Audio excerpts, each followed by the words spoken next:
and you still gonna nickel and dime him in his death. Like, Yeah. get out of here, man. Y'all keep that shit, man. Yep. And then they rush the service. Like, hey, man, y'all gonna have to hurry this up if y'all want to get him in the ground today. We Man, got paying fuck people. you. We got to pass that plate around. Y'all over here, y'all got y'all money's worth. Gone. We got people got to put some, money in the coffers. Yeah, man. I want to see November 1st, man. I don't know what's gonna happen, man. These cats ain't even coming to the table to talk about it. They said come November 1st. Today is what, day 20, they said? 22, something like that. Yeah, we deep in it. Yeah, 22. Yeah. But Man. Oh no, I was just saying that I don't expect these churches to stand up and do anything that's right and moral and what they're supposed to do. I think it's gonna be a lot like COVID, man, where everybody thought everybody's gonna hit the streets and rampage and purge. And everybody was fucking nice to each other, man. Like nobody was stressed out about shit. They were they've been stressed out about the situation, but everybody was kind to each other. Like I said, we'll see, man. First of all, they have to go through with it. They have to shut it off. But it's like y'all cut that off. But I just don't understand where we at right now, man. Seriously, I think some of the smaller churches will step up. Yeah, I seen it, man. When I was in Texas, you would see like some of the smaller churches, giving bags of groceries away, and a lot of people. I'm not talking about any present company, but I've seen a lot of people like, oh, well, a lot of them small churches do that shit, and they say, oh, it's just a bag of groceries, but them small churches be barely making it. Yeah, you don't see nothing flashy in the parking lot. Yeah, they ain't got that money comes in and it goes right back out, to their parishioners or whatever. They actually serve a purpose, but.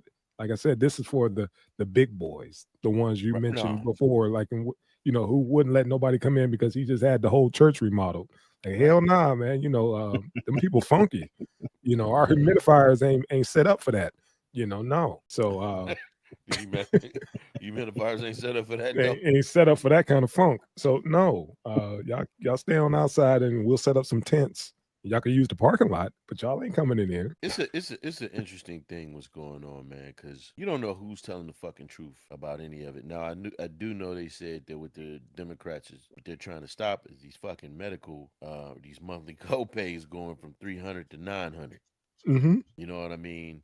And it was crazy because they handed us a little booklet of medical benefits. The motherfuckers was reading that shit like, shit. It was based on age. It was like, shit. $300 a month. Nigga.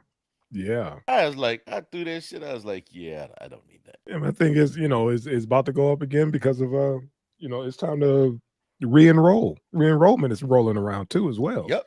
So we'll see how that shit play out with that kick in, because we high, but we ain't like, oh man, we ain't Cobra high. No. That's something. And here's the thing. It's like I thought of getting rid of my insurance, but it's like it's almost cheaper to have an international plan.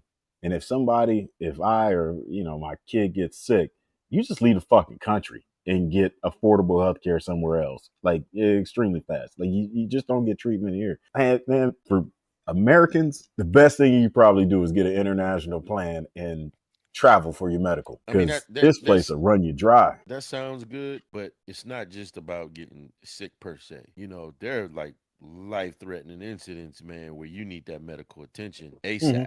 Mm-hmm. Now you got EMTALA, of course, where they can't turn anybody away. You go in there, they got to see you, they got to give you a screening, they got to make sure that you're stable before they can turn you around. But I understand what you're saying as far as leaving the country, but some people got ailments, man. The motherfuckers got to be seen ASAP. What I mean? So it just depends on your situation, Yeah. But shit, man, y'all ready to jump into this? Let's get it. Right. That first one, man. Cleveland. 2 Cleveland children have been hit with some pretty horrific charges after the brutal assault of a 5-year-old girl. Come on, man. We got a 10-year-old female and a 9-year-old male have been charged in connection with an attack on another child.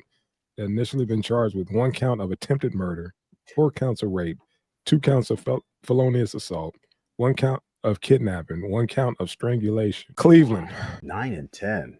9 and 10. How do you learn this level of violence at that age? These kids are done. These kids are done. That level of sexual violence at that. That part too. And they scalped this little girl. Where they learn that shit at? They scalped her. A 9 and a 10. Hey man, listen. You usually like where the parents at, but once you go so far, man, a bell can't be unrung. On all three of them, the two perpetrators and the little girl, they're ruined. All Right. of them are ruined. And my thing is, the people said, nah, fuck that, arrest these motherfuckers.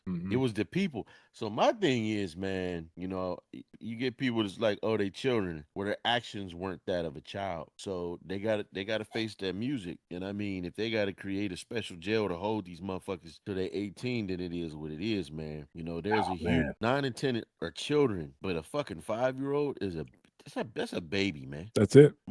I look at my 6-year-old little nephew, and this shit gonna sound crazy, but sometimes I feel bad for watching shit like It. Remember the first scene of It, Yeah. where he ran around the thing? It's this little boy. Now I didn't think it was cool or no shit like that. I thought it was awful when I first watched it, but I remember that scene, and I watched it again here the other day when he was talking to the motherfucker and I'm like, damn, he bit this kid's arm off. This kid got to be fucking terrified, and this is an adult sitting there watching. And I'm like, that could be any fucking child. But when you take the fiction aspect away from it, people do prey on children.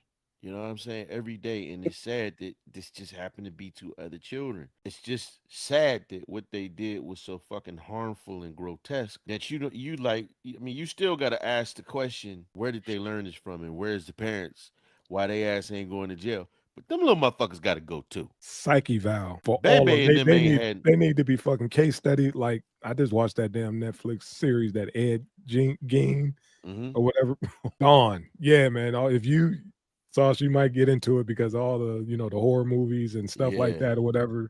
They said he's from Hitchcock on down. They use this dude's template or whatever. So it's nuts, man.